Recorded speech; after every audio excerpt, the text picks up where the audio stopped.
Hola, hola, ¿qué tal? ¿Cómo les va? Hola, profe, buenas tardes. ¿Qué onda? Buenas tardes. A ver. Bueno, quedamos pendientes con con terminar ahí el código de la convolución, ¿no? ¿Quién nos quiere compartir su propuesta de solución?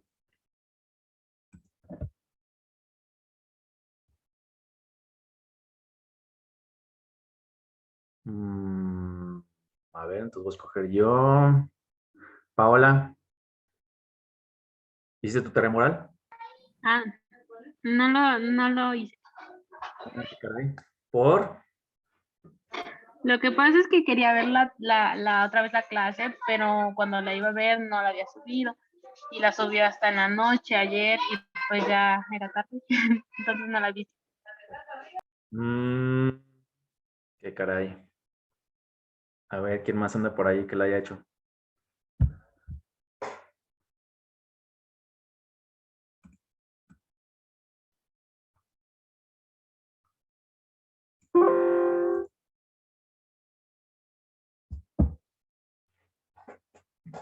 Gerardo, ¿estás Hola, por ahí? profe. Sí, ¿Qué onda? A ver. sí la hice. ¿Sí? Ya, sabía que no me ibas a fallar. A ver, creo que ya está para compartir, ¿va? Sí, bueno, ya estoy compartiendo. Sí, bueno, le doy como que si podía hacer otro modo. Y de hecho hice así como, como lo había propuesto usted, creando la cadena de ceros. Bueno, añadiendo los ceros. Ujú. Y la otra que es con la forma, con la forma teórica, ¿no?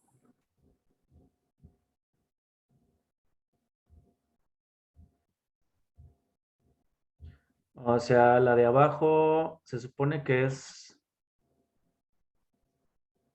Sí, es es como ocupando la definición, ¿no? sigue ocupando la definición, así tal cual. Ujú. Sí, sí, sí. Ok.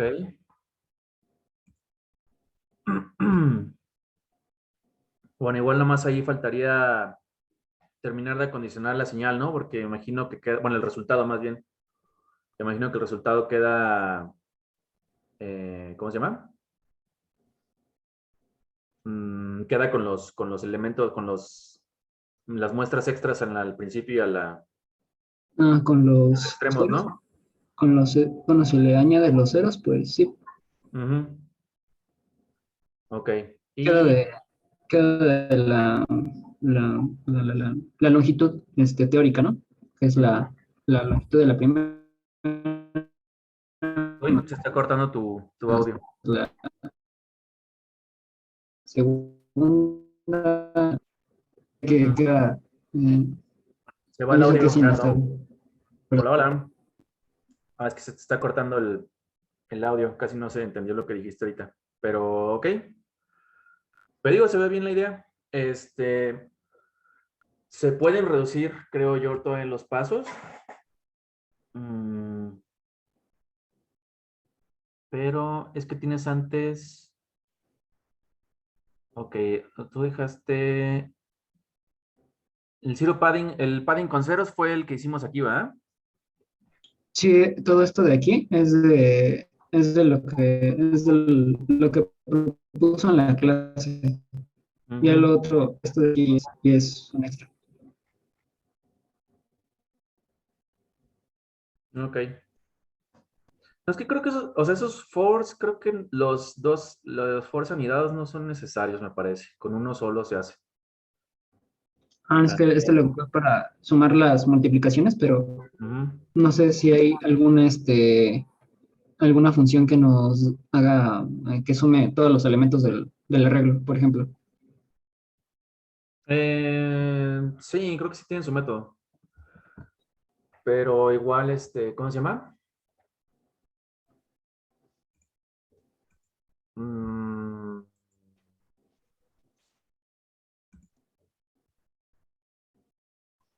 digo, igual con la función sum, de hecho, tal cual hay una función sum, ¿no? Para sumar.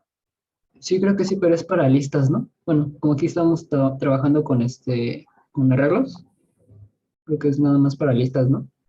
La función son. No, se me hace que sí funciona con los arrays. De hecho, sí lo tengo yo. Sí. Ujú. Si quieren, les muestro. También para ver pues cómo desplegar su señal y sus resultados, ¿no? Sí. Ok, nos faltaba ya casi nada para terminar ese codiguito. Digo, para que tuvieran el ejemplo de NumPy y de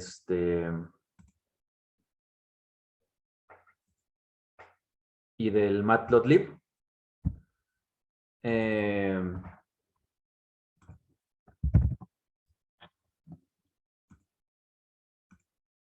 Estábamos en esto, ¿no? De hecho, aquí es donde se hace toda la magia ahí de la convolución.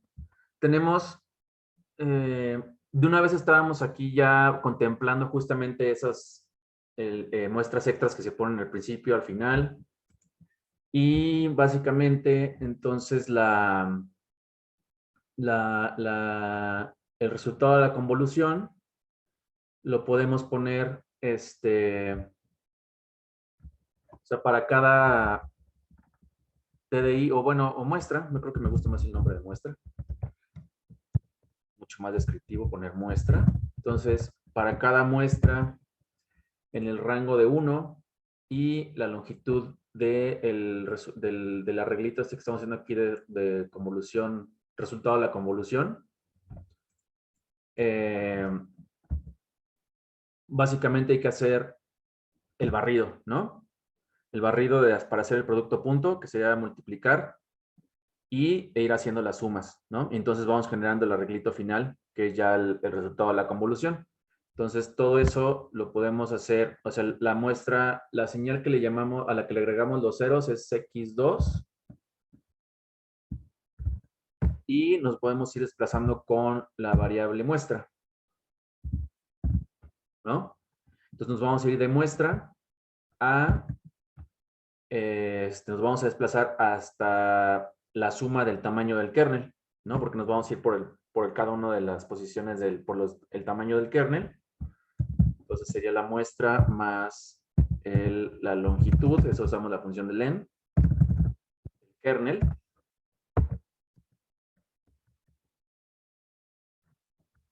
Y vamos a hacer la multiplicación ahí vectorial, ¿no?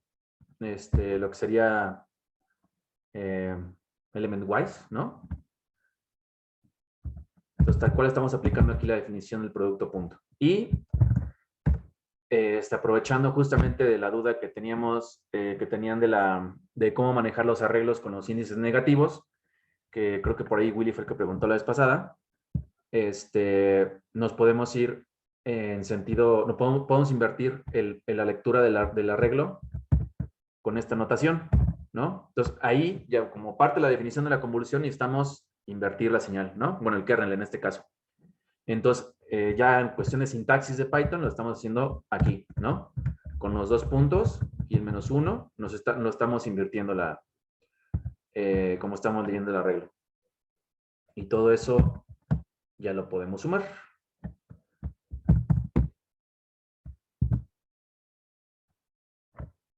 Entonces, hasta ahí está resuelta la convolución. Lo demás es nada más de acondicionar cosas, ¿no? Para darle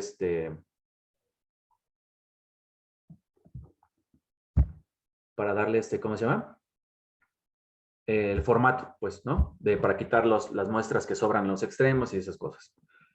Para eso podríamos tener una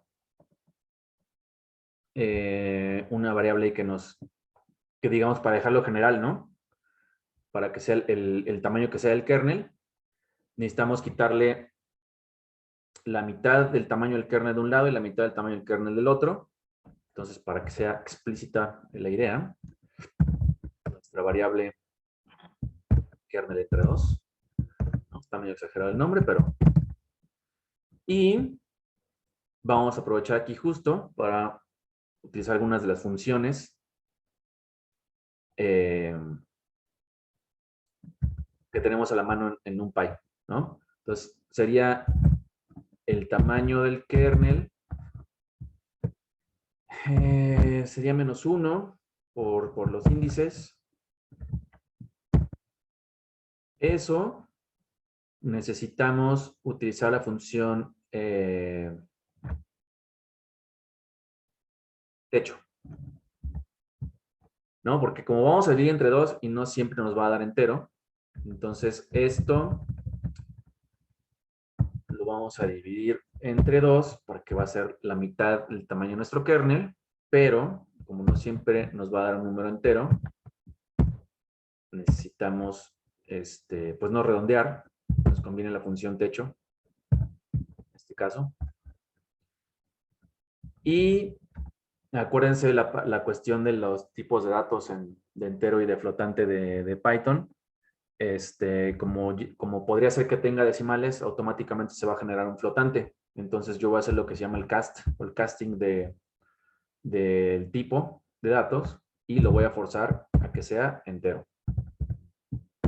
¿Por qué lo quiero forzar para que sea entero? Porque nos va a servir, esta variable nos va a servir para, como índice del arreglo, ¿no? Entonces necesita que sea entero.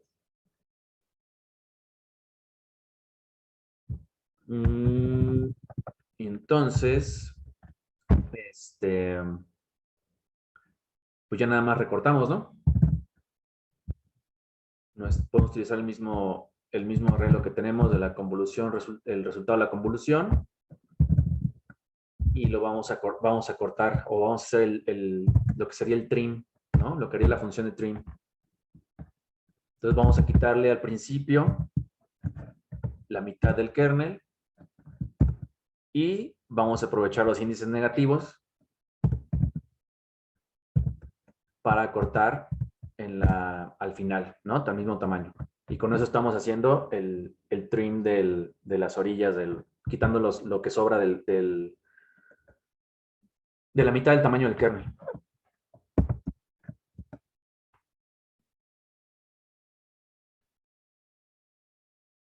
Y a ver, creo que ya estamos. Entonces, aquí acuérdense que arriba hicimos esta importación y tenemos el módulo que estamos importando, que es el pyplot, que viene dentro del paquete matplotlib. Y estamos utilizando, le estamos creando un seudónimo, ¿no? O un alias para ponerle un nombre más corto y que sea más práctico llamarlo en el código. Entonces le llamé PLT. Es como también ya como el seudónimo clásico que tienen todas las, ¿cómo se llama? El matplotlib, ¿no? Entonces muchísimos códigos van a ver que dicen PLT. Y vamos a crear una figura.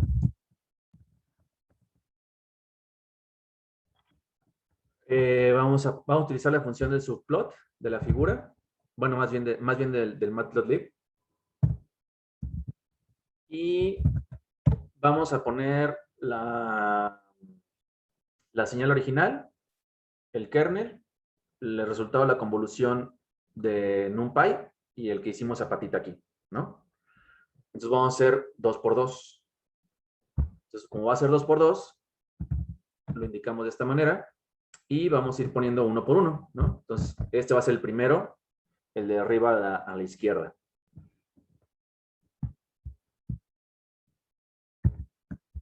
Y vamos a graficar la señal original.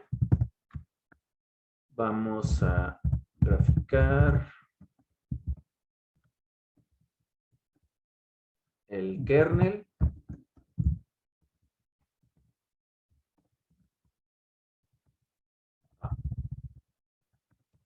Vamos a graficar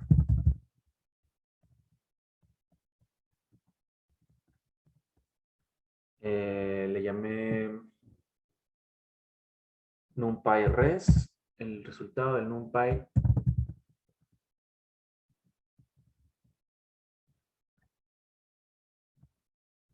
Perdón, plot. Y vamos a graficar el resultado de nosotros.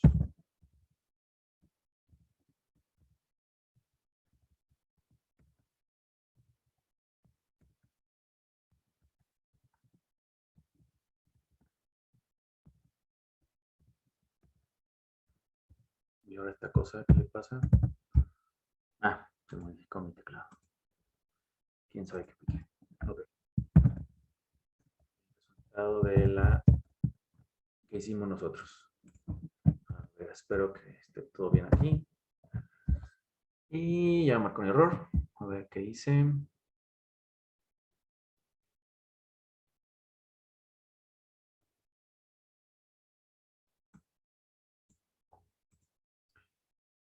En la línea 29.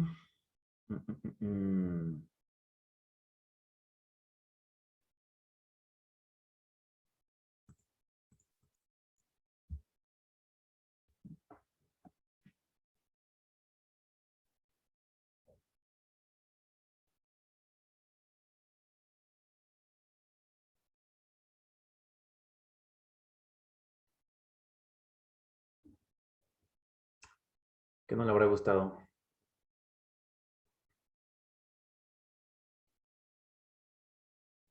Oh, creo que no acomodé bien los...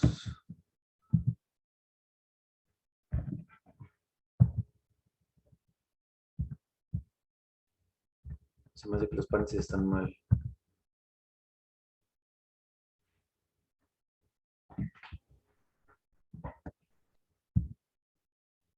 A ver.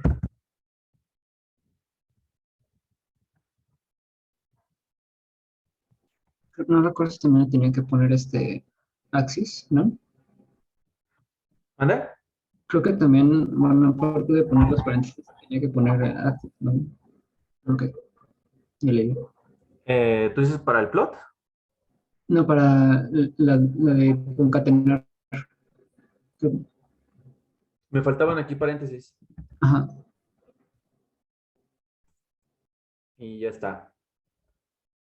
Entonces, bueno, digo, para ya para finalizar la introducción a cosas básicas de Python, digo, yo sé que es rapidísimo, pero pues ahí sí ya les va a tocar sobre la marcha seguir viendo detalles de estos, ¿no? De cualquier manera, o sea, la intención de la materia, a lo mejor vamos a ver también cosas que son en cuestión, digamos, de practicidad, son sencillas, pero más bien vamos a verlo desde el punto de vista de objetos, ¿no? O sea, porque, por ejemplo, aquí, seguramente ustedes, los que ya han usado Python o algún otro lenguaje, ya han hecho esto más de una vez, pero no sé si estén conscientes de que están usando orientación a objetos aquí, ¿no? Ni en qué consiste cada una de estas cosas. O sea, el hecho de invocar este método es el método de la clase que tenemos guardada aquí en PyPlot, ¿no? Entonces, ese tipo de cosas es las que se pretenden dejar bien claras en este curso, ¿no? O sea, a lo mejor muchos más de una vez han graficado algo y ya saben que es plt.plot y tan, ¿no? Y en realidad lo que están haciendo ahí pues, ya es programación orientada a objetos. Entonces, para finalizar ya lo que había quedado pendiente de la introducción, pues les mostré pues una implementación de la convolución utilizando NumPy, ¿no? Que es para todo pues para cómputo científico, es casi lo que hacíamos antes en MATLAB o en Octave, en NumPy está implementado también, ¿no? Y para graficar, el matplotlib. Y, pues bueno, quería aprovechar este ejemplo para ver la sintaxis, ¿no? Con los índices negativos. Aquí pueden ver las gráficas de la señal original, la señal invertida, no, perdón, la señal, el kernel, perdón, antes de invertirlo, y el resultado de la convolución ya implementada en NumPy, la función que trae NumPy, y el código que hicimos a patita.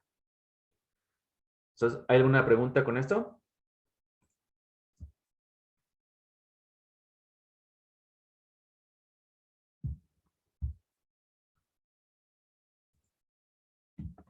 Muy bien. Entonces, vamos a ya platicar pues como tal de la programación orientada a objetos. Vamos a ver conceptos básicos previamente para poder entrar en materia.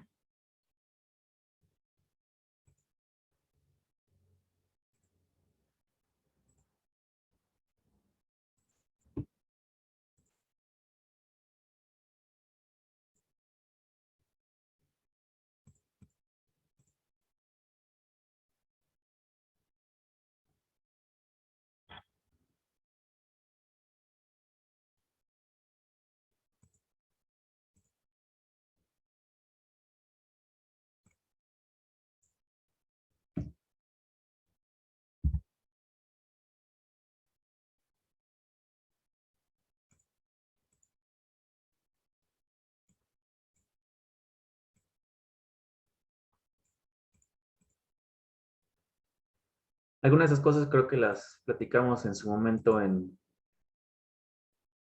secuenciadores, pero pues bueno, o sea, ahorita ya es pues desde el punto de vista de programación orientada a objetos. Bueno, entonces, pues,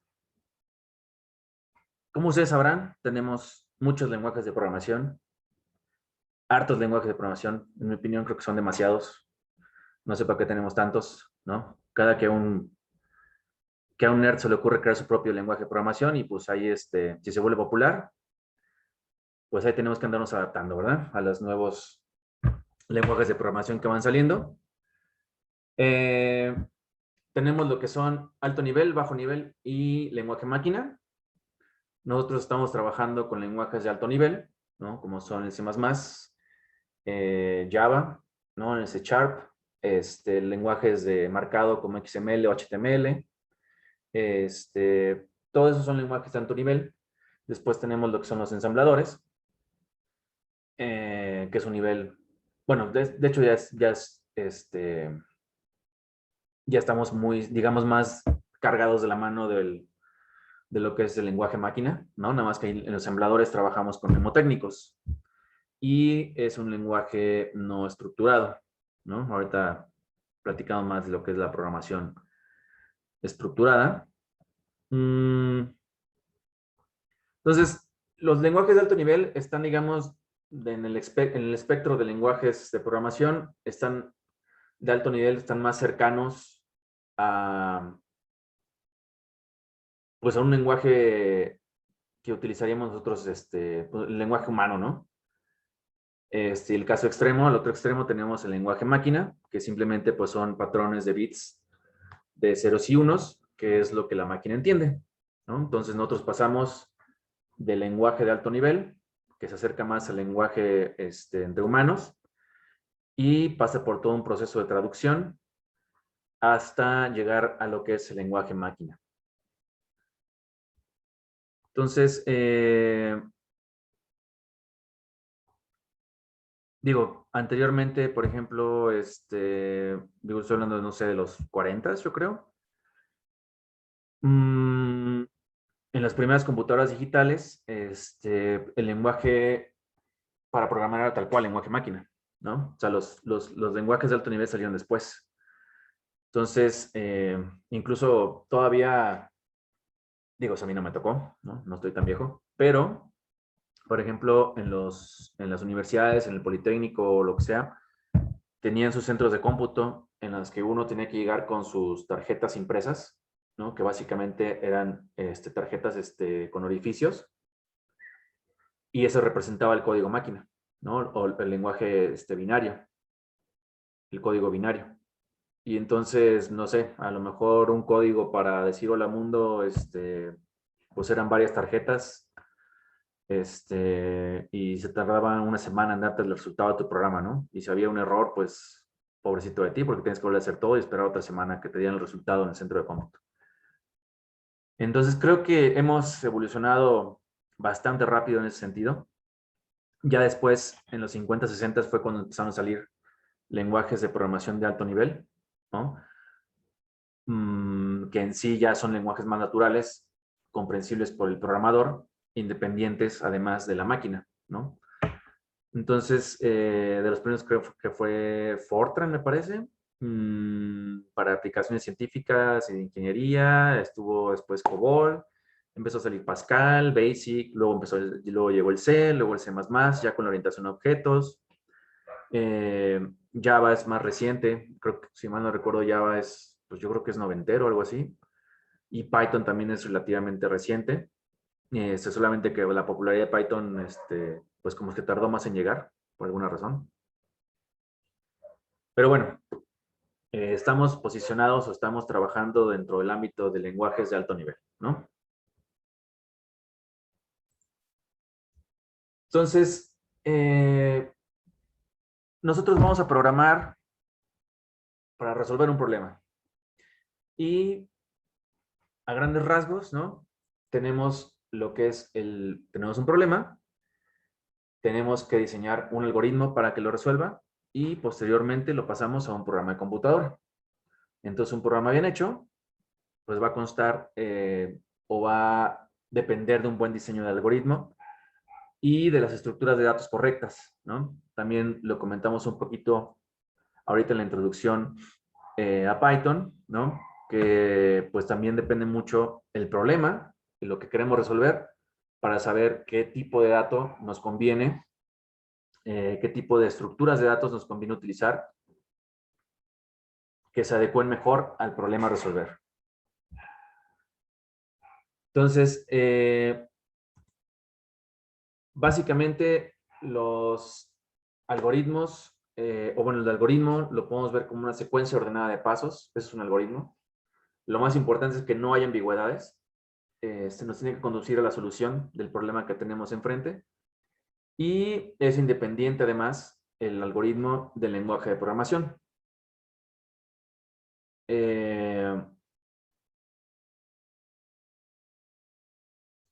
Una vez que tenemos la propuesta de algoritmo, digo, sabemos que en la práctica a lo mejor eso no es tal cual, directamente diseño, análisis, diseño, implementación. Eso en la práctica sabemos que es algo iterativo y que se va modificando, pero en teoría, pensándolo como si fuera así de solución de librito, una vez que uno diseña el algoritmo, se pasa a la codificación, ¿no? Expresamos el algoritmo en el lenguaje de programación adecuado o el que escogimos para resolver el problema, ejecutamos y validamos nuestro programa. Entonces, los algoritmos son independientes, ¿no? Del lenguaje de programación. Probablemente no aplique tanto pensando en términos de microcontroladores, por ejemplo, ¿no? Que en teoría deben ser independientes de la computadora, pero a veces también, a veces sí son dependientes justamente de la arquitectura, ¿no? Pero bueno, ese ya es otro tema. Entonces, el algoritmo tiene que ser, el istmo, ¿no? Por ejemplo, ahí les puse el ejemplo de las enchiladas. Elaborar enchiladas tienen que tener los mismos pasos independientemente del idioma en el que estén, ¿no? Inglés, francés, español, alemán, los pasos son los mismos. Entonces, igual, un algoritmo tiene que tener los mismos pasos, la misma definición, independientemente de que sea para C++, sea para Python, para MATLAB, para Java o lo que sea que vayan a utilizar. Entonces, en principio, ¿no? Los algoritmos de hecho son más importantes. Ya la implementación o la adaptación al lenguaje de programación correspondiente. O sea, nuestro lenguaje de programación es solamente un medio para expresar el algoritmo, ¿no? Y esas son tres características básicas de cualquier algoritmo. Tiene que ser preciso, tiene que estar bien definido. O sea, si yo lo reproduzco 2 veces el algoritmo, me tiene que dar el mismo resultado. Tiene que ser preciso porque nos indica el orden de cada paso que tenemos que llevar a cabo. Y tiene que ser finito, tiene que terminar en algún momento su número finito de pasos. Entonces, para definir un algoritmo necesitamos determinar las entradas. Describimos todo el procesamiento, o digo, el proceso por el que van a sufrir alguna transformación esas entradas, para finalmente obtener la salida de nuestro programa.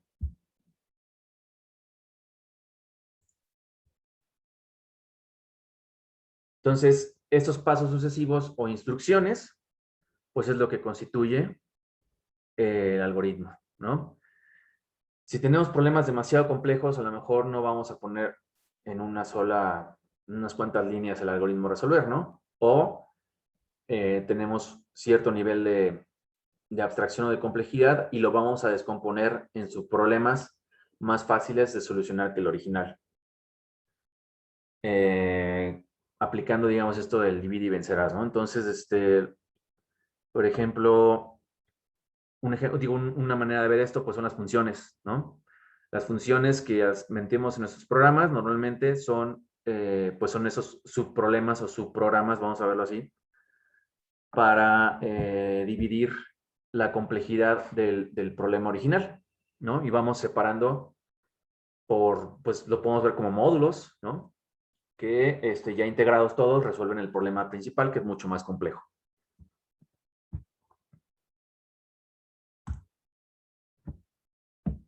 Entonces, esto es, digamos, lo clásico, ¿no? El diseño descendente o el top-down. Descomponemos el problema original en problemas más simples y a su vez los dividimos en subproblemas más sencillos. Pasamos por un proceso de refinamiento o el stepwise refinement.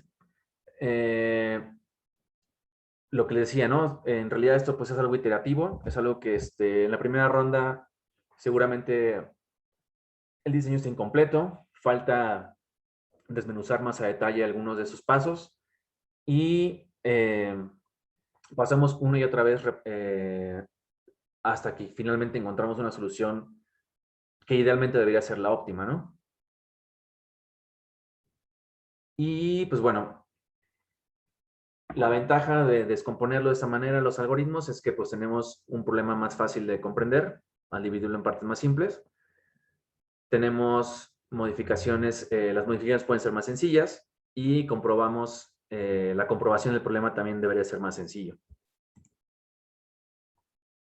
¿Qué herramientas tenemos para diseñar algoritmos? Está el pseudocódigo, los diagramas de flujo y otros que la verdad es que yo no uso, los diagramas de Nasse y Schneiderman. De hecho, yo tampoco uso diagramas de flujo, casi siempre trabajo con pseudocódigo. Para mí es lo más cómodo. Digo, no es el punto aquí ponernos a revisar cada una de esas herramientas. Estoy nada más pues repasando algunas cosillas básicas, creo yo, para ya poder entrar en materia en el tema orientado a objetos. Entonces, bueno, los diagramas de flujo supongo que ya los habrán utilizado. No necesariamente son algo de programación. Pues nos van indicando los pasos a seguir. Tenemos condicionales, tenemos bucles, indica el inicio y el fin del programa. Digo, yo no sé, igual es costumbre mía o maña mía, yo prefiero 1000 veces pseudocódigos si voy a ponerme a resolver algún algoritmo, ¿no? Bueno, más bien a diseñar algún algoritmo para resolver algún problema. Entonces, el proceso de traducción del algoritmo, ¿no? Tenemos un problema, el cual pasamos a un algoritmo con alguna de las herramientas como el pseudocódigo y pasamos a la etapa de codificación, ¿no? Ese algoritmo lo tenemos que implementar en el lenguaje de programación. Muchas veces el problema, pues ya en la práctica, luego se presta mucho para que el algoritmo lo vayas creando conforme vas codificando. No siempre es el caso, ¿no? Por lo menos, pues sí hay cierta cantidad de, dependiendo yo creo que también la complejidad del problema, pero ya sea que incluso ahí mismo en el código usualmente ponemos comentarios como para ir desglosando los pasos, de alguna manera ya estamos haciendo este constructo mental del algoritmo, aunque no estemos explícitamente escribiendo un algoritmo primero y luego pasándolo a código, ¿no? Ya traemos alguna idea en la mente, vamos anotando cosas a lo mejor en el código.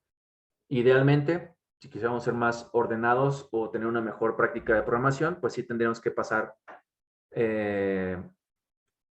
o darle un poco más de detenimiento a la parte de sentarse y pensar en el algoritmo y pensar en pseudocódigo antes de meterse el lenguaje de programación, ¿no?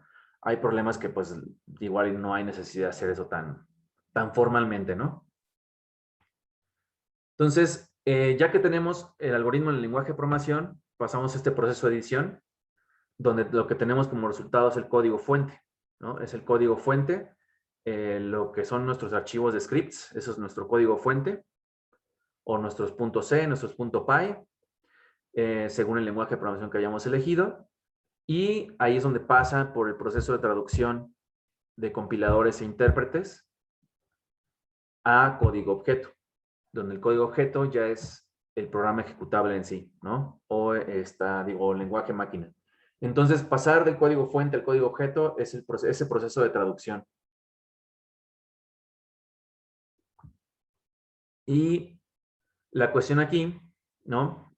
Particularmente con Python, con MATLAB, con Octave, esos son intérpretes. Y, por ejemplo, C++ o Java, Visual Basic, C#, muchos más son compilados, ¿no? Entonces, hay una diferencia entre compilador e intérprete. Creo que sí lo comentamos la semana pasada. Pero, pues bueno, no está de más que sí estén conscientes, ¿no? De que hay una diferencia entre hacer una traducción mediante un compilador y mediante un intérprete. Entonces, pasamos la traducción de este código, ¿no? De este lenguaje natural de alto nivel, del lenguaje de programación que estamos eligiendo, lo pasamos al lenguaje máquina o código máquina. Y esos traductores o esos programas que traducen el código fuente escrito en el lenguaje de programación y que lo pasan a código máquina son los traductores. Que los traductores, repito, pueden ser compiladores o intérpretes. Entonces, en un lenguaje de programación vamos a encontrar lo básico, ¿no? Lo común en estos los lenguajes son instrucciones de entrada-salida, que son transferencia de información entre periféricos, ¿no? Y la memoria central, ¿no? Leer o escribir. Instrucciones de cálculo, ¿no? Lo que vayamos a realizar de operaciones aritméticas. E instrucciones de control, lo que les dan estructura, ¿no? Y modifican la secuencia de nuestro programa. Son como los 3 grandes grupos de instrucciones que vamos a encontrar en un programa. Y en un proceso de traducción, pues, bueno, los pasos básicos de la compilación, en términos generales, ¿no? No hablando no diferenciando entre compiladores e intérpretes, pero necesitamos desmenuzar la instrucción de código y pasa por varias fases en la etapa de compilación.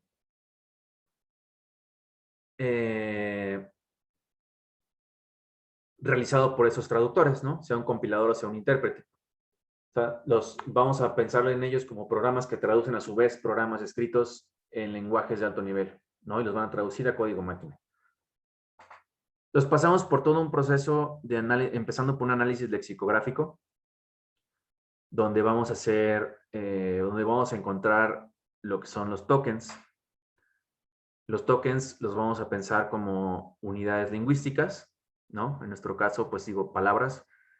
Particularmente de un lenguaje de programación, tenemos lo que son las palabras reservadas, o los keywords, ¿no? Y este proceso de compilación se trata de desmenuzar justamente. Voy a empezar a leer el contenido de mi archivo de código fuente y voy a empezar a separar, primeramente por un análisis lexicográfico, a separar las palabras. Y de ahí yo comienzo a darle significado, ¿no? Comienzo justamente a identificar si son instrucciones de entrada-salida, son de cálculo, son instrucciones de control, es el nombre de una variable, de una constante, y para eso tengo las reglas, ¿no? Por eso hay reglas para escribir el lenguaje de programación, porque si no, obviamente el compilador no lo va a entender y te va a marcar error. Entonces pasamos por eso, luego viene el parser, luego viene el análisis semántico, luego viene, en fin, son como 5 o 6 fases de compilación. El punto es que al final lo que tenemos son patrones de unos y ceros, que son lenguaje máquina, que es lo que entiende nuestra computadora. Y como comentábamos previamente, la diferencia con un intérprete y un compilador, o sea, van a hacer todo eso, pero el intérprete lo va a hacer línea por línea. Y el compilador va a hacer todo completo y hasta el final ejecuta, ¿no? Y el intérprete ejecuta, o sea, el intérprete hace el proceso de traducción y ejecución línea por línea. El compilador hace el proceso de traducción completo de todo el código fuente y hasta el final la ejecución.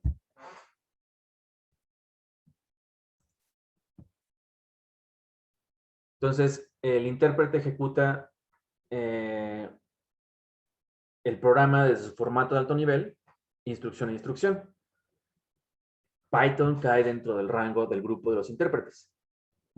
Python MATLAB Octave ese Smalltalk es un lenguaje orientado a objetos puro. Lenguajes como Python y MATLAB soportan la orientación a objetos, sin embargo, no son lenguajes de orientación orientados a objetos puros, ¿no? También son procedimentales. Y entonces, o sea, el sistema de traducción, básicamente vamos a pasar la primera sentencia del programa al lenguaje máquina, se detiene la traducción, se ejecuta esa sentencia, o sea, estamos hablando de un intérprete, ¿no? Como trabaja Python. Y se sigue de manera sucesiva con el resto de líneas de código hasta que terminamos el programa. Así trabaja Python.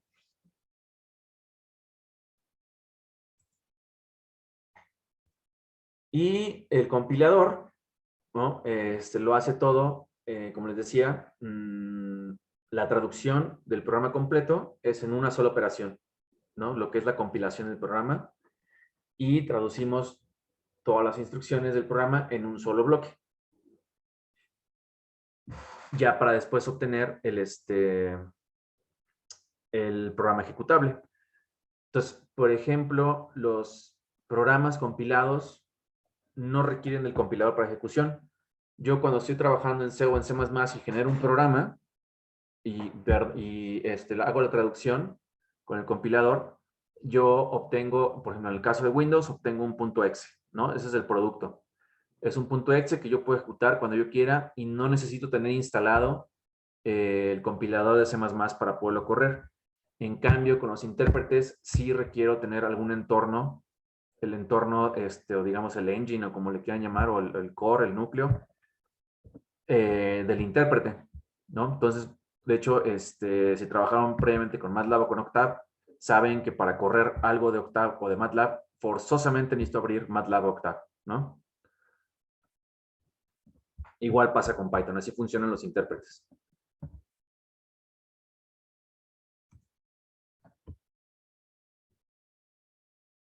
Entonces, a grandes rasgos, ¿no? Eso es lo que sucede en la compilación. Hacemos este proceso de traducción de programas de código fuente a código objeto. Obtenemos el programa en lenguaje máquina. Se utiliza lo que se llama el linker, ¿no? El montador o enlazador, que es el que nos lleva finalmente del programa objeto, nos lo lleva a un ejecutable, que es el producto final, ¿no? A ver, espérenme tantito.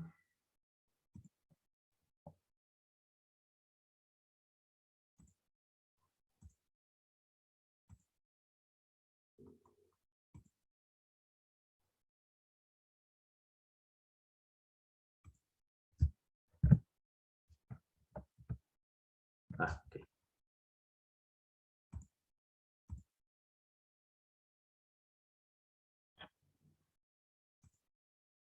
Bien. Entonces, pues bueno, hablando de los diagramas de flujo, ¿no? Aquí hay un diagramita de flujo que nos va diciendo las fases de la ejecución del programa, donde tenemos el programa fuente, pasa por el compilador. Si hay errores en la compilación, regresa otra vez y hay que modificar el programa. Si no lo hay, entonces ya nos genera el programa. Si hay entonces viene el linker o el que monta el programa ejecutable y nos permite realizar la ejecución. Entonces, digo, a muy alto nivel, ¿no? Tenemos el programa, que es lo que entiende la computadora para hacer algo con los datos de un programa ejecutable y generarnos resultados. Esa es la dinámica de trabajo de nosotros como programadores. Entonces, tenemos primeramente la escritura del programa fuente. Se introduce el programa fuente en memoria, compilamos el programa con el compilador que vayamos a utilizar del lenguaje que vayamos a utilizar, verificamos, corregimos errores de compilación, obtenemos el programa objeto, el enlazador o linker nos da el programa ejecutable, y si se ejecuta el programa, pueden tener errores, todavía en errores de tiempo de ejecución, ¿no? Que justamente es cuando decimos que truena nuestro programa, ¿no? Y pues, si ya no hay errores, tendremos la salida adecuada de nuestro programa. Entonces, esto es a muy grandes rasgos pues todo el proceso que implica que nosotros nos sentemos a escribir un programa, ¿no? Y generar resultados, generar un procesamiento, generar una transformación pues, de la información, de los datos que tenemos de entrada, y producir una salida pues útil, ¿no? Entonces, la cuestión con eso, ¿no? Con hablar de algoritmos, hablar de datos, es justamente lo que define los paradigmas de programación, ¿no? O sea, podemos ver a los paradigmas de programación como la interrelación entre algoritmos y datos. Entonces, los paradigmas de programación son enfoques diferentes para construir las soluciones a los problemas a los que nos enfrentamos, que necesitamos automatizar y que van a afectar pues, totalmente, ¿no? el proceso de desarrollo de software. Lo clásico, ¿no? Son el procedimental o imperativo, el funcional, que esos dos en conjunto nos dan la programación estructurada. Hay otro que se llama lógico declarativo. Francamente, yo nunca lo he usado. Y lo que es orientado a objetos. Entonces, esos dos aspectos, los algoritmos y los datos, han permanecido invariables, ¿no? A lo largo de la historia de la informática o de la computación.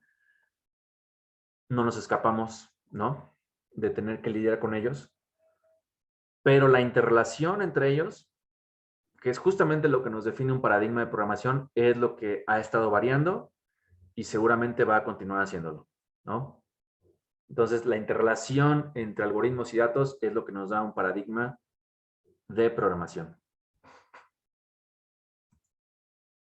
Entonces, el enfoque procedimental o imperativo es el tradicional, es lo clásico de programación, ¿no? Son simplemente conjuntos de instrucciones que se ejecutan una por una, de principio a fin, excepto que hay algún salto de secuencia de control. Hay estructuras de control, que justamente es lo que le da forma a la programación estructurada. Y nos define el proceso de programación como un desarrollo de una secuencia de órdenes que manipulan los datos y nos van a producir los resultados deseados. Y cada instrucción es una orden para realizar una tarea en específica. De los primeros que salieron son el CEL, Pascal, el Fortran, COBOL.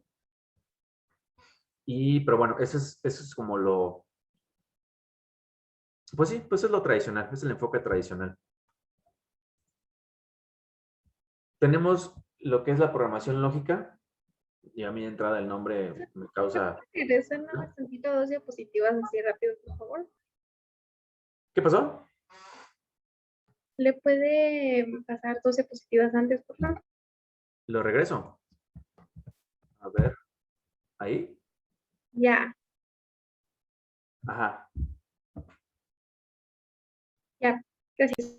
¿Ya? Ok. Entonces tenemos la programación lógica. Les decía, pues a mí el nombre como que no me causa conflicto, porque pues entonces ¿cuál sería la programación ilógica, no? O sea, no le veo... Pues toda la programación tiene que ser lógica. Pero bueno, así se llama este paradigma. Y la estructura o la manera en que se desarrolla, este hecho está pensado para inteligencia artificial, supuestamente. Y se formula mediante predicados. Es un paradigma en el cual se considera una serie de aserciones lógicas de expresiones lógicas y construimos lo que sería el conocimiento, lo construimos mediante reglas, mediante sistemas declarativos, ¿no? Por eso también lo del lenguaje declarativo. Entonces, es un principio de razonamiento lógico para responder a preguntas, ¿no? Es como la manera en que uno va estructurando un programa en lenguaje declarativo. Entonces, empezamos generando el conocimiento, ¿no? Que son conceptos claves. O sea, por ejemplo, lo que son los hechos. Sabemos, ahí, por ejemplo, tiene la expresión lógica, o bueno, tiene esta sentencia que dice, la manzana tiene semillas, ¿no? Entonces, empezamos a construir un banco pues de hechos y de reglas, ¿no? Entonces, la proposición o la declaración es esa, ¿no? La manzana tiene semillas. Si lo ponemos en términos de, pues ya como si fuera código o pseudocódigo, ¿no? Las semillas, interparéntesis la manzana. Entonces tenemos los hechos, el conjunto de hechos de lo que estamos construyendo es lo que genera la base de conocimientos y de ahí tenemos reglas para jugar con esos conocimientos, ¿no? Para poder crear pues una interrelación entre los hechos y cómo hacer uso de ellos. Entonces, son proposiciones lógicas las reglas que nos van a permitir inferir valor de nuevas proposiciones, ¿no? Entonces, por ejemplo, podemos decir que X es fruta si X tiene semillas a partir de la base de conocimiento que nos dijeron que la manzana tiene semillas, ¿no? Entonces, a partir de ahí podemos hacer consultas para someterlo a confirmación o corroboración. Y preguntamos si la manzana, por ejemplo, es una fruta. Y si sabemos que la manzana tiene semillas, pues como resultado nos va a dar verdadero. Entonces, este es un paradigma de programación, el paradigma de programación declarativo, que yo sepa, tiene muy poco uso. No, digo, ya la verdad nunca he trabajado con él. Y en principio estaba pensado para inteligencia artificial. No estoy seguro si este Smalltalk justamente usa esta manera de programación. El lenguaje típico de se me fue el nombre. Pero les digo, no, la verdad es que no, digo, yo en particular jamás he trabajado con este paradigma de programación.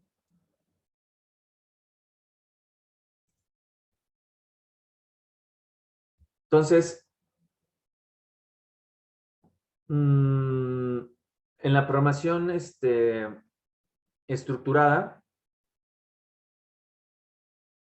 se le da un principal o tiene mucho más, ¿cómo decirlo? Relevancia, no sé si relevancia, pero resalta mucho más la construcción del programa que nos va a resolver el algoritmo. O sea, como que se nota mucho más los pasos a seguir, más que los actores que participan en la solución del problema.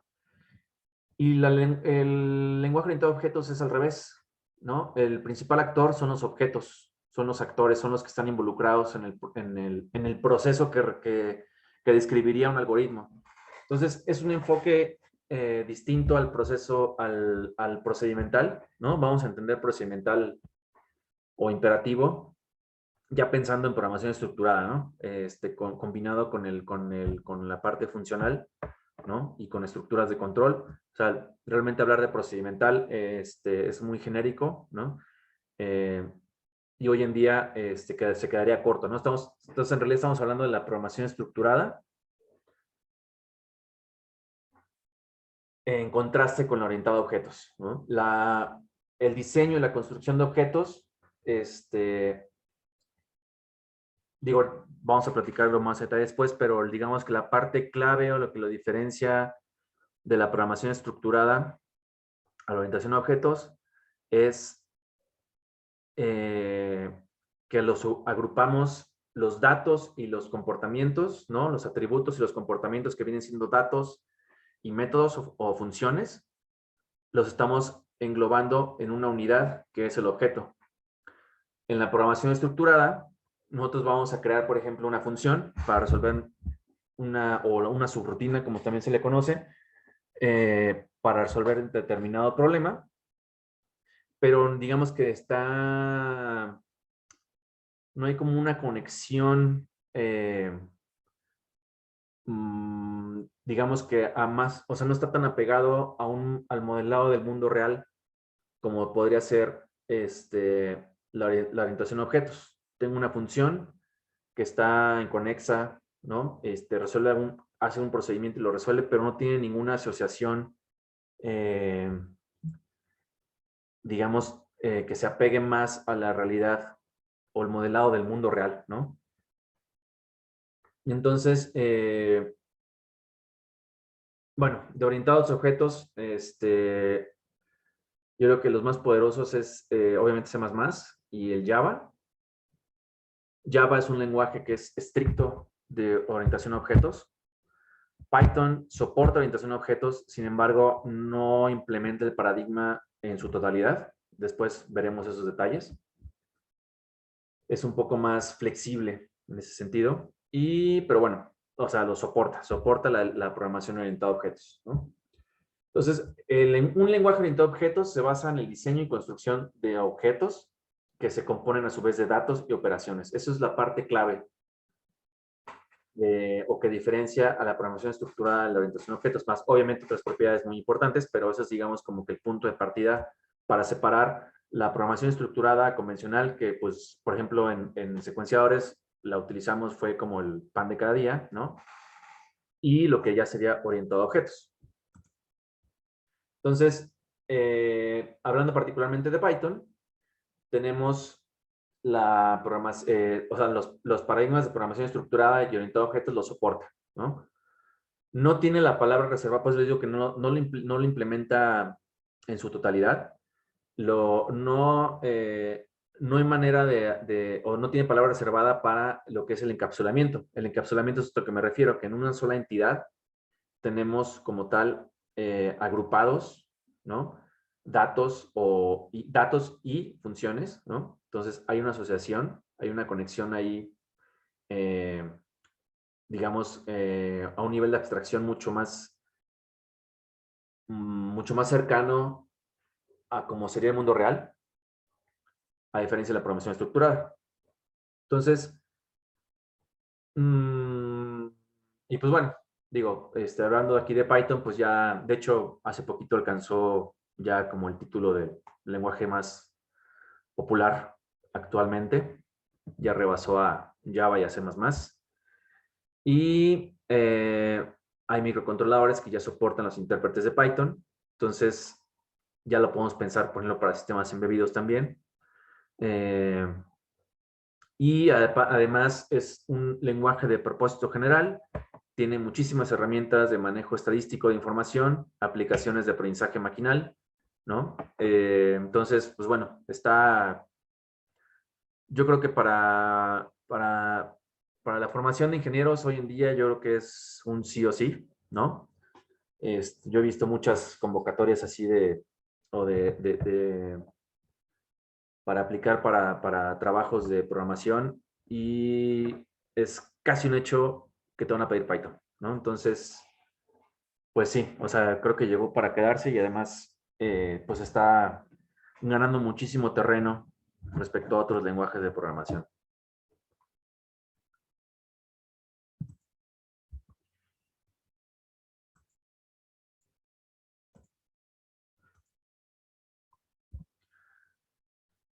A ver, déjenme pongo aquí.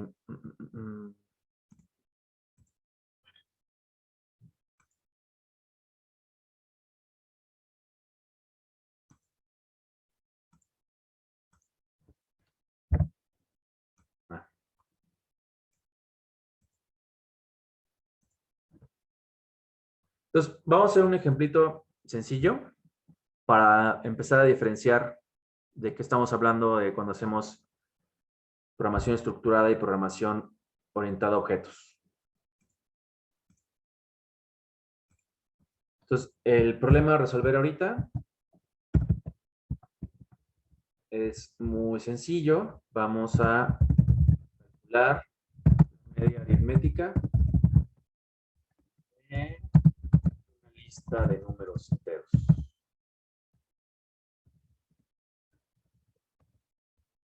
Entonces, vamos a hacerlo con programación estructurada.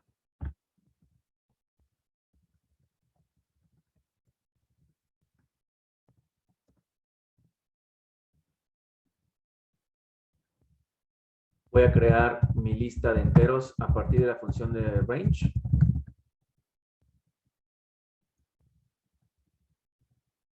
Pues que sean unos 100 numeritos, ¿no? Entonces me voy a crear un arreglito de 1 a 100. Bueno, esto lo vamos a utilizar en los dos.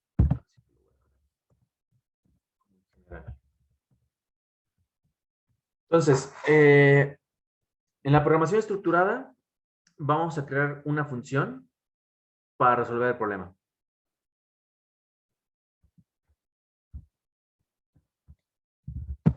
Entonces tengo aquí la palabra reservada para definir funciones, ¿no? El nombre de la función y el parámetro recibir, ¿no? Que sería pues la lista de los números. Los puntos, acuérdense ya, ahorita ya deben saber, ¿no? Que la indentación es parte de la sintaxis, entonces lo que yo ponga a partir de ahorita recorrido con el tab es parte del contenido de la función. Entonces, lo único que queremos hacer es calcular la media aritmética. Lo podemos hacer con la función sum. Podemos hacerlo a patita, ¿no? Vamos a hacerlo a patita. Vamos a ir acumulando la suma con un iterador, ¿no? Para cada elemento contenido en la lista, vamos a ir acumulando la suma.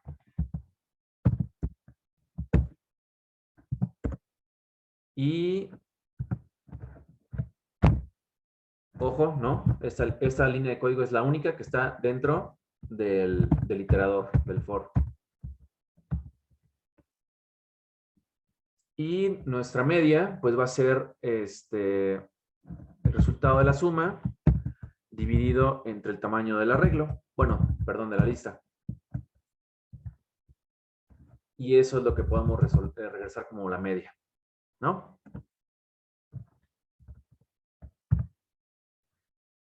Eso es esa sería la función que nos va a resolver el problema. Acuérdense que aquí no hay void main, no hay nada de eso. Entonces, básicamente, el programa principal está, o lo que sería nuestro main de nuestro script, pues es el que está alineado totalmente a la izquierda, ¿no? Y aquí lo único que quiero es invoco la función, le mando el parámetro que sería la lista de enteros, ¿no? Que estamos creando allá arriba. Y eso lo quiero imprimir, y eso es todo lo que quiero hacer. Entonces lo puedo hacer aquí mismo. Y pues ahí nos está mostrando el resultado, ya lo corrí. Presioné F5 para correr todo, ¿no? Para correr completo lo que tenga el script, independientemente de que esté separado por celdas. Y aquí está el resultado, ¿no? El arreglo de enteros, ahí vemos de hecho nos marca como tipo range, ni siquiera marca como lista, y es de 100, ¿no? Va del 1 al 100. Y ese, por ejemplo, es un programa, es programación estructurada bilis y vulgaris, ¿no? Si yo lo hago orientado a objetos,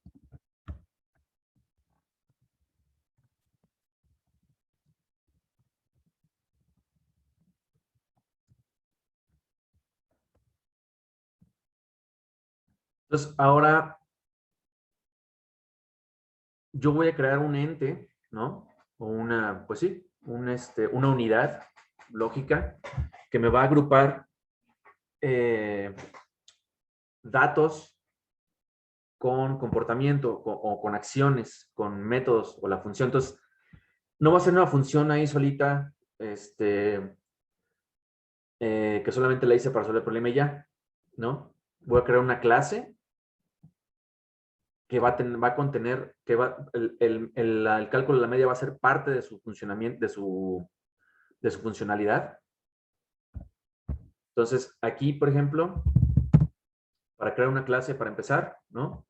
O sea, la estructura de sintaxis es lo mismo que una función, salvo que utilizamos la palabra reservada de class. Pues vamos a pensarlo en términos generales, ¿no? Nuestra clase va a ser más allá de calcular la media. Ahorita nada más le vamos a incorporar el método de la media. Entonces, la clase estadística, ojo, parte de la notación de orientado a objetos, ya cuando veamos a detalle lo que son objetos y clases, pero las clases van con mayúscula, como pueden ver ahí, y los objetos, que son instancias de esa clase, van con minúscula. Dentro de la clase estadística, vamos a inicializar, vamos a tener lo que es el inicializador. Todo esto lo vamos a ver con calma, para entender qué es cada una de estas cosas. Y ahí yo voy a crearle lo que son los atributos, o lo que son los datos.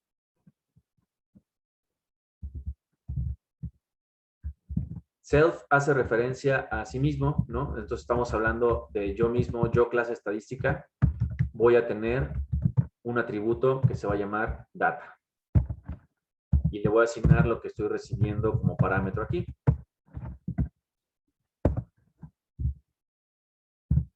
Voy a crearle otro atributo propio de la clase, que lo voy a obtener, que va a ser la n, ¿no? Que va a ser a partir de calcular el tamaño del arreglo de data. Esto de aquí son atributos o datos. Que si se fijan aquí en la programación estructurada, obviamente también están, pero no bajo este concepto. O sea, aquí ya vemos diferencias entre paradigmas, ¿no? En el paradigma de orientado a objetos, yo lo estoy asociando a una clase, ¿no? Una unidad lógica que agrupa a los datos con su comportamiento. ¿Y qué comportamiento va a ser? Va a ser en este caso, pues va a calcular la media.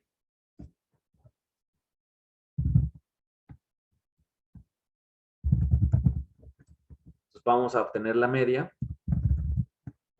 a partir de estos atributos que estamos, ¿cómo se llama? Pues que estamos generando, que le estamos creando a la clase, ¿no? Es el perfil que le estamos haciendo a la clase, vamos a decirlo así. Entonces,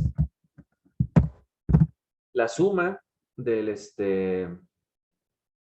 de los datos, aquí por ejemplo, pues voy a utilizar la función de suma tal cual, la sum. Estoy utilizando el atributo. Vean cómo estoy utilizando el atributo propio de la clase. Y la media la voy a calcular utilizando los atributos o los datos que yo tengo.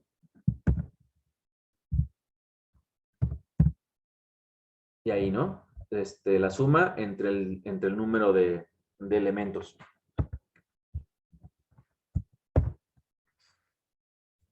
Y pues bueno, creo que eso sería todo. Entonces, en el main vamos a crear, pues vamos a generar una instancia de mi clase. Vamos a llamarle mu. Vamos a calcular la media. Entonces, estamos creando una instancia o un objeto de la clase estadística. Este objeto se llama mu. Y le vamos a mandar de parámetro el arreglo de enteros, ¿no?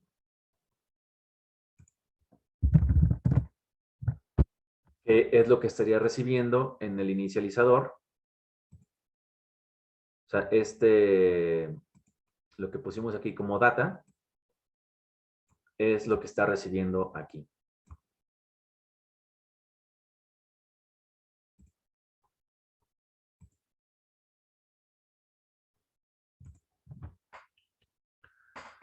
De ahí, vean lo que se llama los mensajes entre objetos. Yo estoy mandando un mensaje y quiero que calcule la media. Entonces, es lo que les decía ahorita, por ejemplo, cuando están usando el matplotlib, ¿no? Entonces, plt.plot. Están mandando a invocar o están mandando un mensaje al objeto para que se invoque el método del objeto, ¿no? Son mensajes entre objetos. Entonces, aquí calculo la media y ya lo puedo imprimir, ¿no? Pero entonces, observen cómo yo en ningún momento, digo porque, por ejemplo, acá, digo aquí porque lo resumí, ¿no? Pero yo pude haber hecho algo así como esto, ¿no? Mi variable x, que no tiene ninguna asociación, no tiene ninguna conexión en sí con la función de media. Es una variable que está por aparte, no está encapsulado los datos como está acá, data y n, que son parte de mi clase. Son las cosas que vamos a estar viendo después ya más a detalle, ¿no? Entonces yo pude haber hecho esto aquí y mandar a imprimir la X, ¿no? Digo, me ahorré ese paso. Si observan, yo aquí en ningún momento estoy asignándole a alguna variable X el cálculo de la media. Cuando yo invoco esto, se ejecuta esto y automáticamente, bueno, no automáticamente, digo, después de haber sido ejecutado, pues aparece este nuevo atributo que se llama media, que es lo que yo estoy calculando, estoy poniendo aquí. De hecho, a ver, lo voy a correr. Ahí está, ¿no? Tenemos el mismo resultado. Pero, ¿qué pasaría? Déjenme, lo voy a borrar. Voy a cargar nada más el arreglo de enteros. ¿Qué pasaría si yo no mando ese mensaje al objeto? No le pido que invoque, no le pido que calcule la media.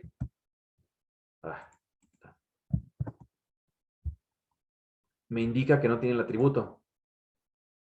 O sea, pero fíjense que yo en ningún momento agarré y declaré la variable X y le asigné la media o el cálculo de la media, sino simplemente al momento en que se ejecutó esta línea de código, se generó ese atributo de media y por eso pude acceder a él y pedir que se imprimiera el atributo de la media. Pero si se fijan, no está contenido en una X aparte, digo por allá, por abandonada, ¿no? Sino que dentro de la misma instancia de mu, tengo ahora mi atributo media, después de haber mandado el mensaje de calcular la media.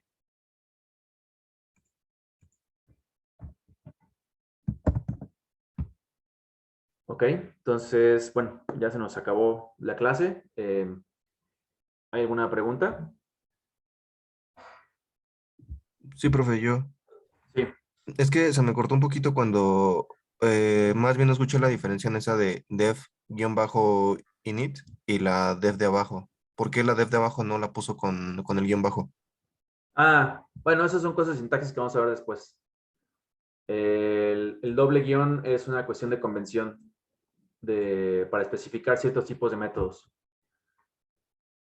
Entonces, como tal no es un método convencional, es el inicializador de la clase, que es diferente a un constructor. Un constructor es lo que normalmente utiliza uno en Java.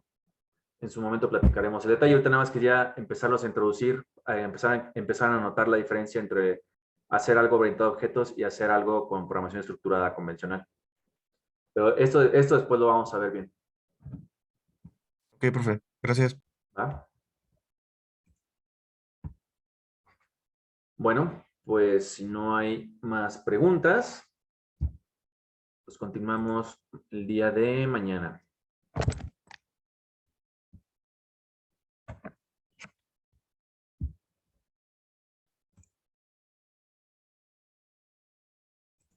Hasta mañana, profe, gracias. Mañana, profe. Hasta mañana, profe. Bye.